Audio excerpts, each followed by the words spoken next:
Our top focus this hour, the Islamic State has killed one of Taliban's most senior military commanders, Maulvi Hamdullah Mukhlis. Maulvi Hamdullah was killed when ISIS attacked a Kabul hospital on Tuesday. He becomes the biggest Taliban leader to be killed by the Islamic State since the Taliban seized control of the country in August. 2 explosions followed by gunfire hit Afghanistan's biggest military hospital in Kabul. The Islamic State affiliate group ISIS-K in Afghanistan has claimed responsibility for the attack. The group in a statement said that 40 people were killed. However, media reports claim 25 people were killed and 50 others wounded. The Taliban has now released a video of its operation. Taliban special forces landed on the roof of the military hospital. From here, the Taliban fighters entered the building to rescue those trapped and carry out an operation to eliminate the Islamic State terrorists.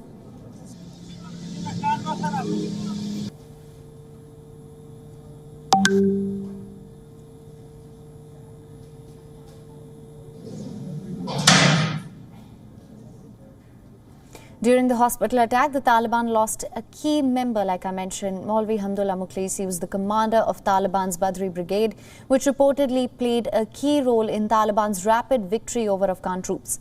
He was one of the first to enter the Kabul presidential palace after the Taliban took power on 15th of August. Maulvi Hamdullah was reportedly the chief military strategist in Haqqani network, Chief Sirajuddin Haqqani, and had been responsible for the security in the Afghan capital. He had previously served as the Taliban shadow governor. There's no clarity over his presence inside the Sardar Muhammad Daud Khan hospital, whether he was a target of the ISIS attack or if he was just caught up at the wrong place at the wrong time. Meanwhile, the Taliban have released a picture of 2 alleged Islamic State members. The 2 men were arrested by the Taliban from Kabul. It remains unclear if these men were involved in the hospital attack. The Taliban Interior Ministry spokesman Qari Said Khoste has confirmed the deployment of additional security forces. The ISIS carried out this attack inside the former diplomatic zone of Wazir Akbar Khan area in central Kabul.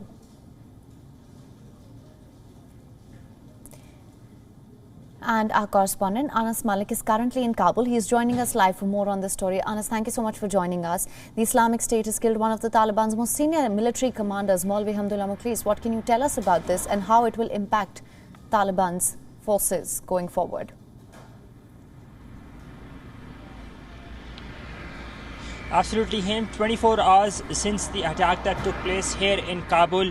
I'm very near to the Sardar Daud Muhammad Khan Hospital.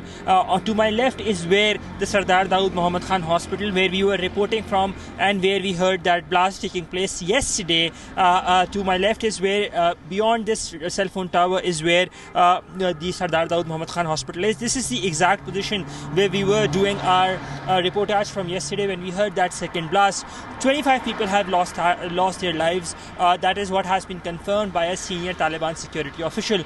Now, coming to your question, well, the loss of Maulvi Hamdullah Mukhlis is a big loss for the Taliban because he was the commander of the elite Badri unit or the Badri special forces. We saw the Badris going into the helicopter building. Those videos released by the Taliban, they went in through the helicopter into the building and then secured the compound, the hospital compound. So, and he was considered as one of the brains behind running Kabul security operations. He was the chief military strategist for Sirajuddin Haqqani, and he was very closely linked with the Haqqani network as well. So his loss would come as a major blow to the Taliban, given that its ranks and files would definitely feel the absence of this top military commander.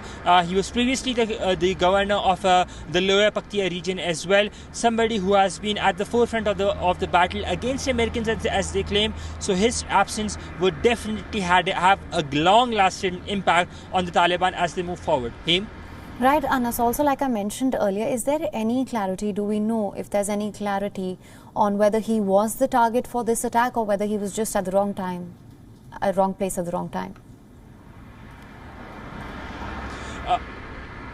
Well, what the Taliban sources are telling me is that he was part of the first responders that came in following the suicide explosion that took place at the main gate.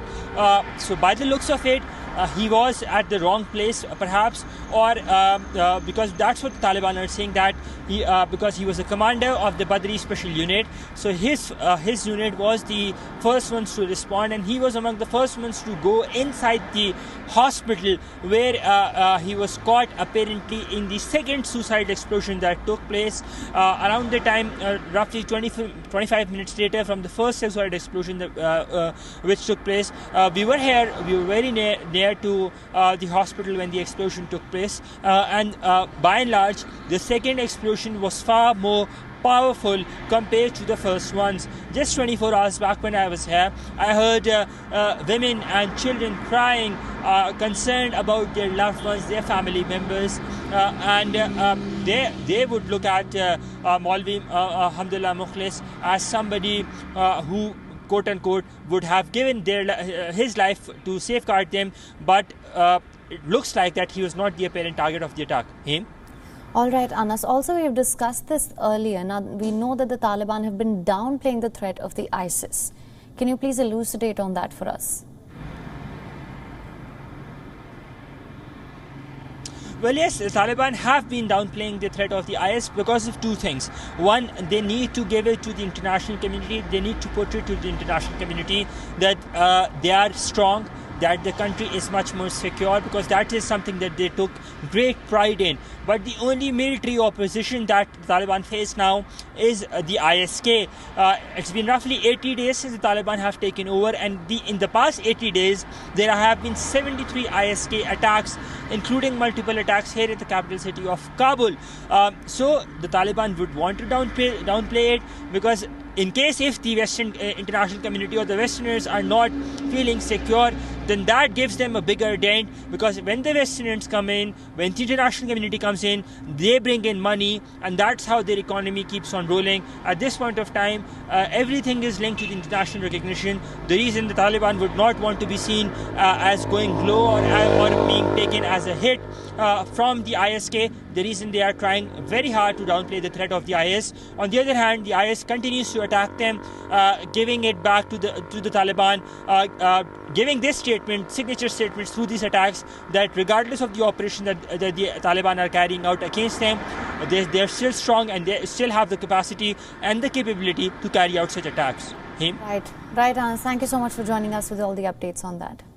WION is now available in your country. Download the app now. Get all the news on the move.